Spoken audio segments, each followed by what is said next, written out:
This is Red Decks Win, a podcast for the best color in Magic the Gathering. Hey, I'm Josh. Mono red decks and mana bases. It's usually not something you think about. Just throw 20 mountains in and you're good, right? Well, what if you could do better? What if you want to add a little spice to your deck? What non-basic lands could you put in a mono red deck? And how good would that be? That's what I want to look at on this show and the next show I do. Talk about every land that could go in like a mono red deck. Now, what do I mean by that? I mean it could fit in an EDH deck that has just a red commander. No other colors, can't produce any other colors, and also it isn't just colorless. Sure, and commander especially, it's useful to have a land that gives you two colorless at times, but that isn't really fitting in with the rest of this show. So, mono red, non-basic lands. How does it work out? Let's find out. The categories we are going over today are lands that give you some extra mana, some ramp, lands that deal damage, cycling lands, and enter the battlefield effects.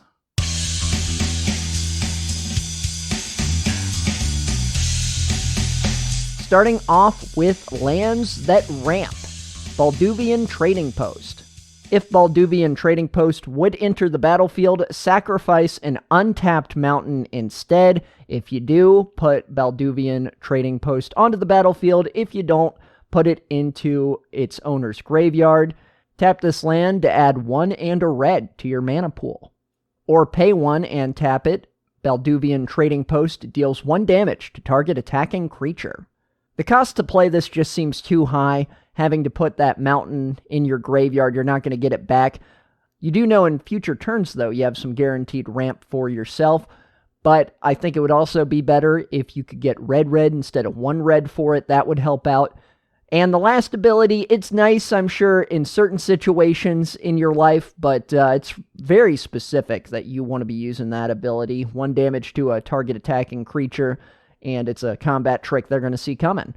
This is one of the earliest printed cards we're going to be talking about. I believe it is only been printed in Alliances, so it's about a $5 card.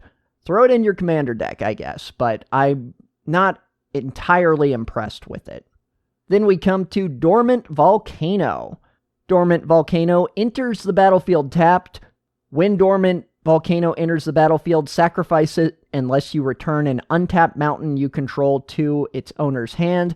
Then you can tap this land to make 1 and a red. So Dormant Volcano does come into play tapped, unlike Balduvian Trading Post. The upside is you do get to keep that mountain around if you want to have another mountain to play or you're scared you're going to end up mana screwed. Both these cards are similar. The question is, do you want more lands in your hand?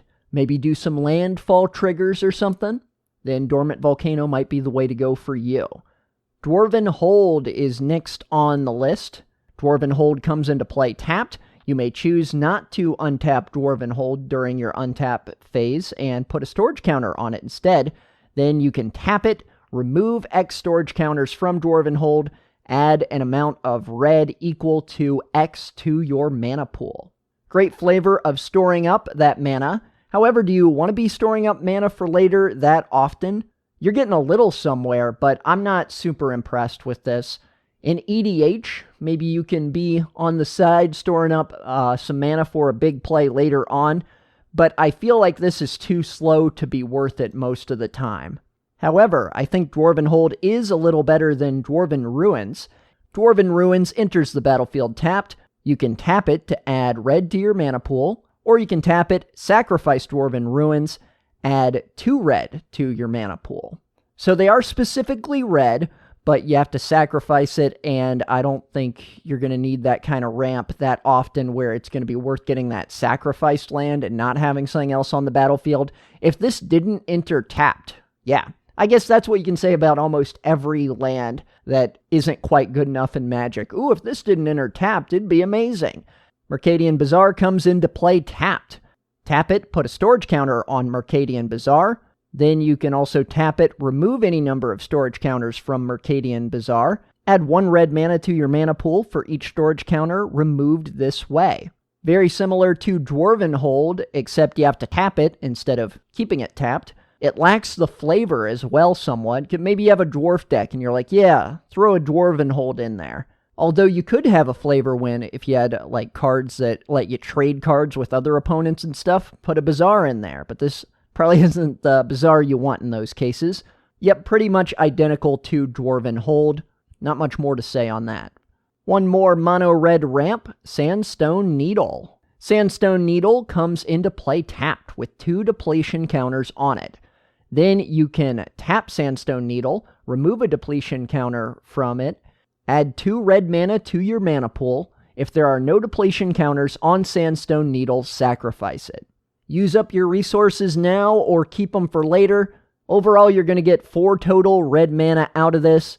If you like cards that deal with counters, I guess Sandstone Needle has a little something for you, but this isn't particularly impressive ramp. Maybe it was good at the time it was printed. These days, I'm not as excited by Sandstone Needle. The best Mono Red ramp out of those, I would say Dormant Volcano just a little bit. It's slower to play, yes, but I don't think you're putting Balduvian Trading Post into too many quicker decks. Maybe it sees play in combos in Legacy and Vintage, and I'm just not familiar enough with the format. Casually, definitely get Volcano instead, because you can save yourself like $4.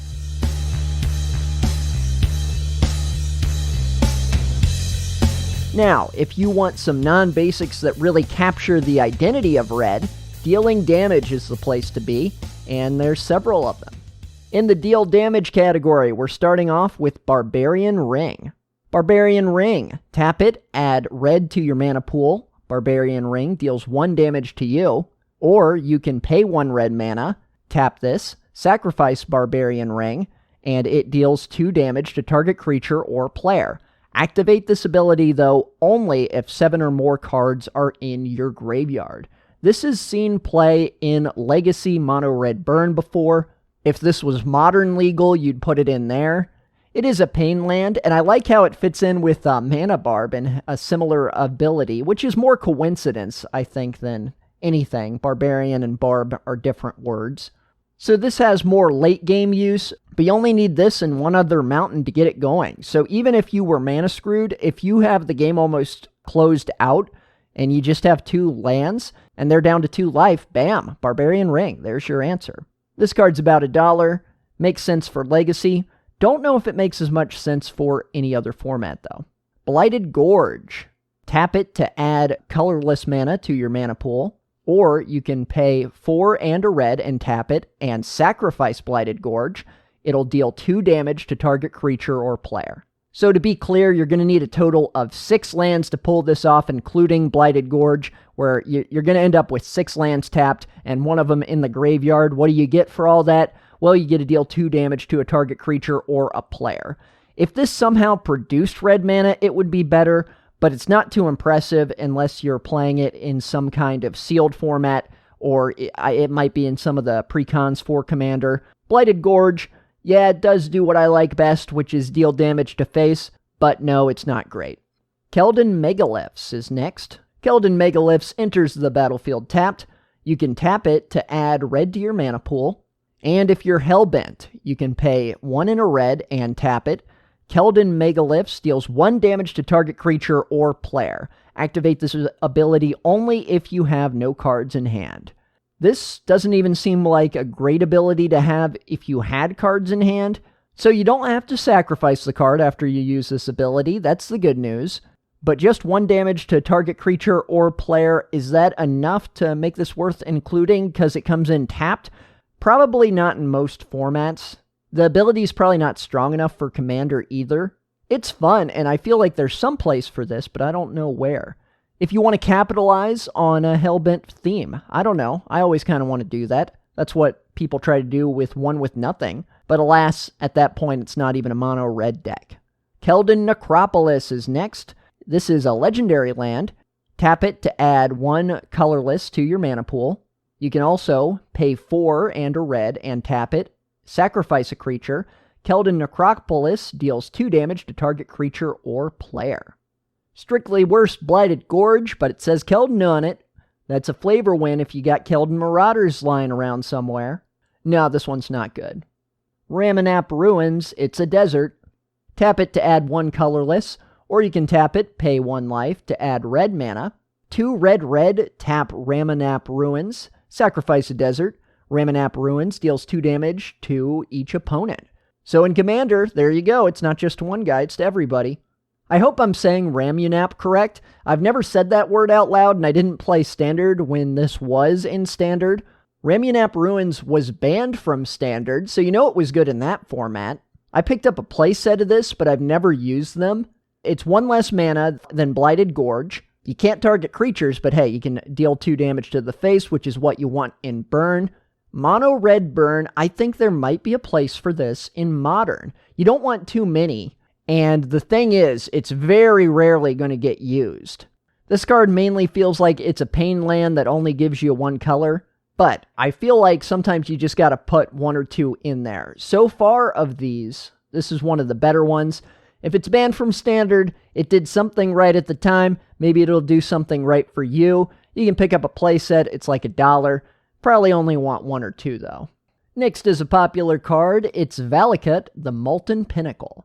Though the name makes it sound like it, this is not a legendary land. Valakut, the Molten Pinnacle, enters the battlefield tapped. Whenever a mountain enters the battlefield under your control, if you control at least 5 other mountains, you may have Valakut deal 3 damage to target creature or player. And you can also tap it to add red to your mana pool. It's a volcano after all, you better be able to tap it and get some red mana. Is there a place for this card? Oh, most definitely. There's a Modern deck built around it I've died to recently and years ago. Scapeshift combos, other combos, pairs really well with green decks, dealing 3 damage to target creature or player with a landfall trigger. If you get enough lands, that's great for decks that are looking to go big, especially the red-green ones is the variation I've seen the most. I was trying to check on mono red decks that want Valakut. Commander obviously does. If you have this, put it in your Commander deck. If you don't, though, you might have a little sticker shock. It's $25. Though you probably already knew how much this was worth. This is a classic, one of the best non-basic red lands that's been made.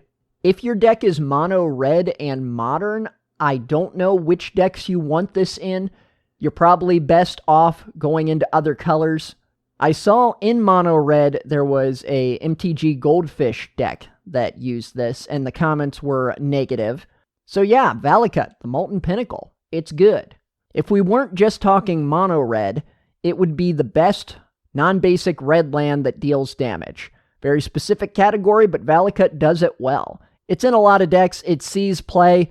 Valakut is the champ of dealing damage to your opponent, but if you're just in mono red, it might not always be the right choice, except in Commander. Then, yeah, it's the best choice. Second place is Barbarian Ring, and I guess third place is Ramunap Ruins.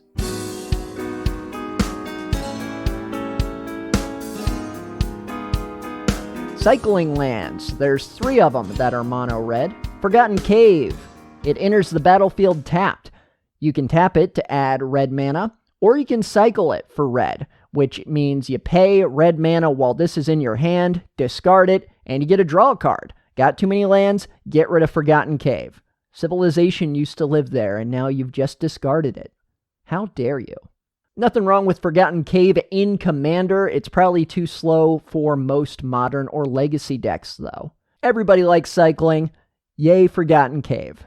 Less exciting, though, is Desert of the Fervent, but even this you might want to use in certain decks. It's basically Forgotten Cave, except replace the cycling cost with 1 and a red instead of just red. Oh, it's also a desert, so if you got a desert matter theme, then you'd probably rather have Desert of the Fervent.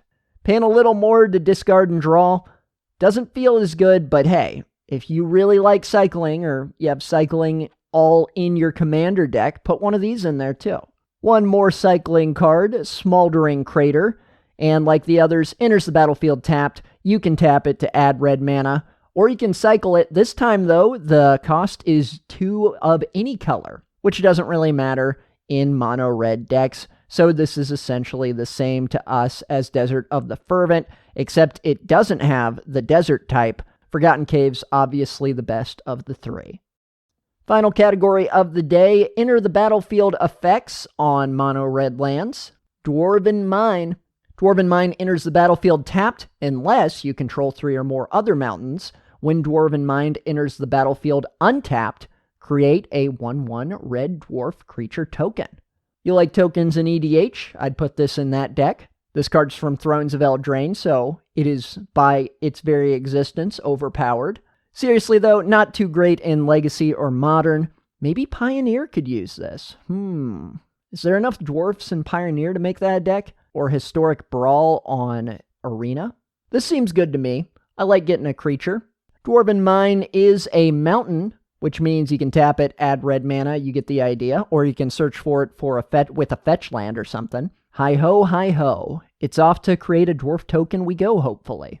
Smoldering Spires. Smoldering Spires enters the battlefield tapped. When Smoldering Spires enters the battlefield, target creature can't block this turn. Tap it to add red to your mana pool. Only use I really see for this is limited formats. Otherwise, I don't think it does enough for it to enter the battlefield tapped. Teetering Peaks is next. It enters the battlefield tapped. When Teetering Peaks enters the battlefield, target creature gets +2/+0 until end of turn, or you can tap Teetering Peaks later on, and as you might expect, you get red to your mana pool. Teetering Peaks is a card I like, mainly because I'm a big fan of Loading Ready Run's show Friday nights, and in one of the early episodes, there's a Mono Red Burn Mirror. In that, people are playing this against each other. I think the format at the time might have been standard, but maybe it was modern. It doesn't matter. Check out Friday night's Loading Ready Run, obviously, if you haven't already. A lot of fun. This card in actual play, though, well, I do like it a little bit better than Smoldering Spires, but you're playing an aggressive deck and you're not getting your mana drops early, when that might count the most for you. If your hand is full of 2-drops and you see this, you're not too happy on turn 2 if you got nothing on the battlefield. Works good with Goblin Guide, as shown in that Friday night's episode. Looming Spires is next. It enters the battlefield tapped, and when it enters the battlefield, target creature gets +1/+1 and gains first strike until end of turn. Later on down the road, you can tap it, add red to your mana pool. Very similar to Teetering Peaks and Smoldering Spires. If you really want to get damage in, I guess Smoldering Spires is better than this.